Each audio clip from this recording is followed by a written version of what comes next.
Hey everyone, 12/17/2015. I know this is really late and I'm going to be trying to put a bunch of training videos together really quickly because I am just so far behind with the holidays, Christmas, and I don't know if you can tell from my voice, but I've been sick for the past week.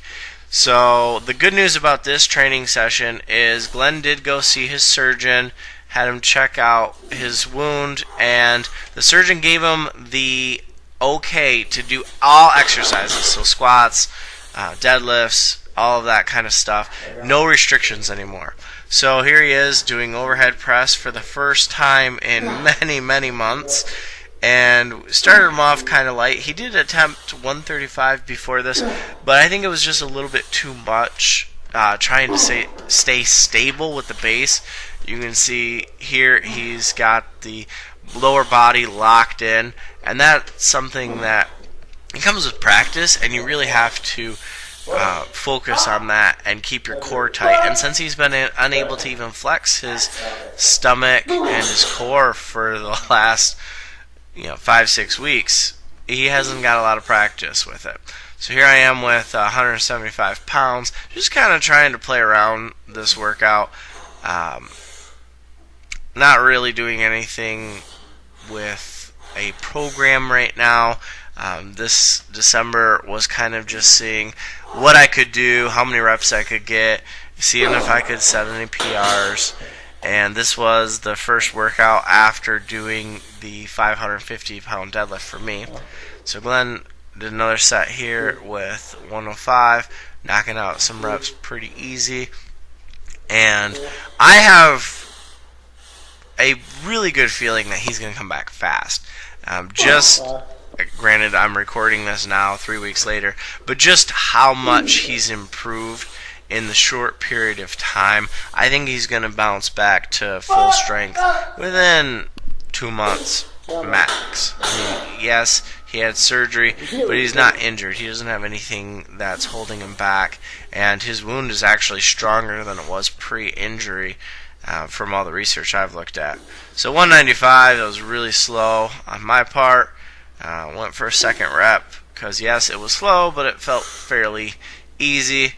And then third one was a grinder. That is tying my rep PR for 195 with a triple there. And Glenn decided to go ahead and up the weight a little bit to 115 here. And you can see, I mean, it doesn't even look any different than 105. So he's definitely got a lot more in him.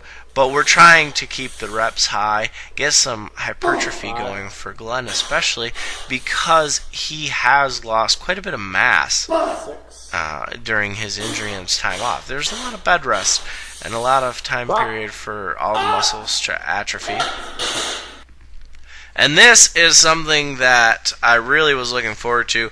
As anyone who's watched any of my videos know, I am super slow. So this new rack came with band attachments and allows us to do band work. So this is the first time we've ever done banded bench press. And we used 2 blue bands, and each band is 50 pounds of tension. How it's set up, I have no idea how much tension we're actually getting, but we did go straight down, loop it around, and come back up. And we've got 135 pounds on the bar. So off the chest wasn't too bad, but as it got higher up, it was definitely difficult. And we did 7 sets of this, and 1 set just to try and figure out where we had the bands placed. It got hard very quick, and we weren't doing any rest. I took out quite a few sets just to kind of keep this video short. But how we're doing here, going back and forth, we'd set up the weight, we'd swap, we'd do a triple, we'd swap again. So there was no rest periods in this, and the goal was to just focus as much as we could on generating speed. Because if you do not have enough speed with the bands on there, it will come straight back down on you. And as I said, it gets progressively harder as you are pressing up. We go from having minimal tension, but there still is some tension on the bands, as you can see there in the bottom position, to all the tension. You see there, he didn't have enough speed to keep going, and he didn't have the strength to lock it out. And there I am failing at spotting. So that's something to be aware of with bands. Don't play with the bar when somebody's still in the rack. Definitely want to adjust that with two people so it doesn't go flying and hit someone in the head. You move fast. Nice. And so you can see there is quite a bit of tension, and we have it set so it pulls forward. So even moving the bar a little bit, it will just fly straight down and clip the pins.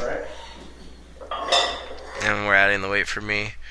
And I did do one set with 155 on the bar weight, and the third rep, the weight was just moving so slow and ended up being a grinder, and that's not what we wanted for this workout. This is to focus on speed.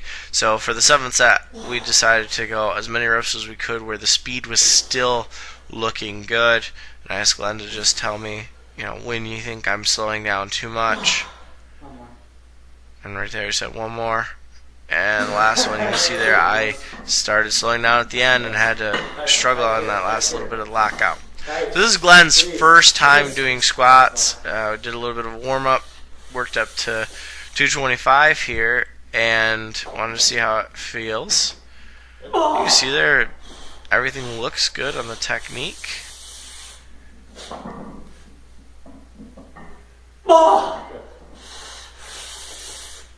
Pretty easy squats for Glenn, but it is a lot of pressure on his abdomen. He's got the belt right over where the incision was, and wasn't quite used to it yet. He's got a lot of discomfort in the squats during this week, and so we decided let's lower the weight a little bit. Let's do a 3x5, see how that goes. And worked pretty well for him.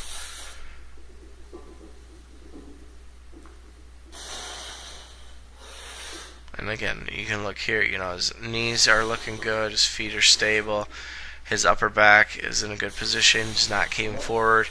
And since he is coming back at a lower weight, one of the things that's going to allow us to do is really focus on making sure he's driving his traps into the bar so he's not falling forward. Now for me, I wanted to do something a little bit different. I'm going to be doing pause squats. It's not something I've really done much. So for this first set with 315, just kept a short pause on the bottom, maybe 1 or 2 seconds, I'm not quite sure. But I've noticed that I'm using too much rebound. Yes, in a competition, you're going to want to use all the tools you can get, so if you're going to use rebound, go for it. But I'm not getting enough training on the bottom of the motion to really make sure I'm strong there. So if I don't get enough rebound, and as that weights get heavier, my rebound will slow down and I won't get as much out of it, there is a good chance that I won't have the speed to get it high enough to use the muscles that I'm training actively to finish the lift. So I need to make sure that I'm strong at all positions in the squat, and the pause squat's my theory for doing that. So in January, I'm actually going to be focusing primarily on doing pause squats with some pin squats and some box squats. There's Glenn's second set, no problems. Decided to up the weight here to 365 pounds for me and have Glenn give me a 1-2 up command so that I wasn't just keeping it in my head. And believe me when I tell you that at the bottom of this position, I was not breathing, so I was keeping all of that pressure, and it was incredibly intense. I felt like my eyeballs were going to burst out and blood was going to be pouring from my nose at any second. It was very hard to stay down on the bottom. So it was definitely a different experience. It was a lot of pressure, but it was also very difficult and very different. When I had to come up, there was no momentum, there was no rebound, no stretch reflex. So it was 100% me driving up into the bar, and it very quickly led to fatigue in the quads and hips. And actually my hamstrings were also giving out on me because of holding the tension at the bottom position. They were doing a lot of work trying to keep me from falling down. I have no idea how many you did. I was not paying attention. So I'm definitely hoping that this is going to be good. And I talked with Glenn about once he gets the weight up, he's going to be doing 3x5 and 5x5 for a little bit just to try and catch up. And once he gets up, I think we're going to do pause squats with him as well for the same idea here, making sure that we can do it with no stretch reflex.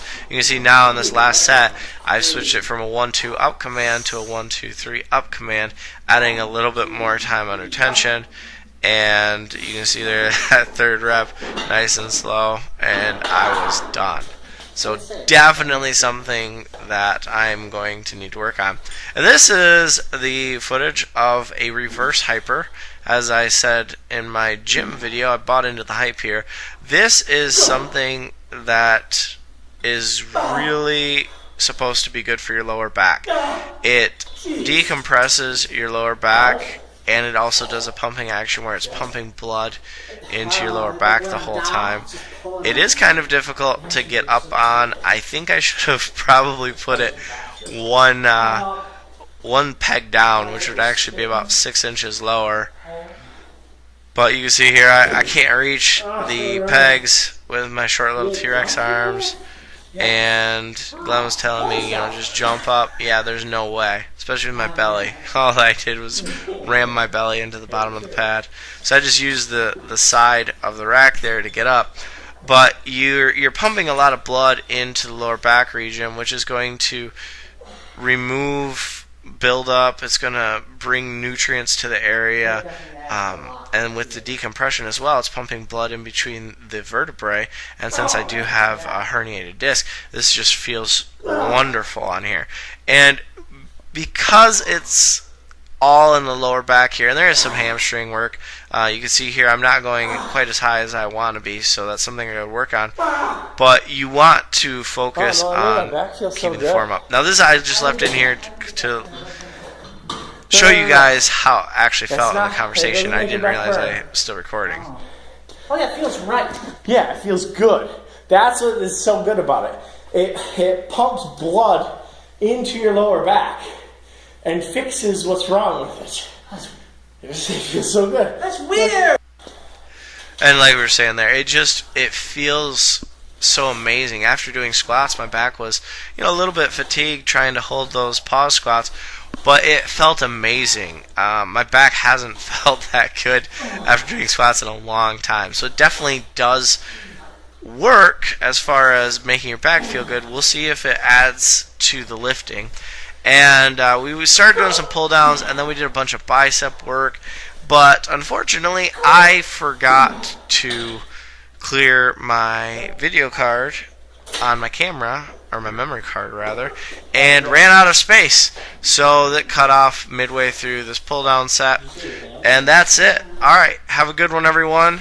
Make sure you keep lifting and enjoy the new year.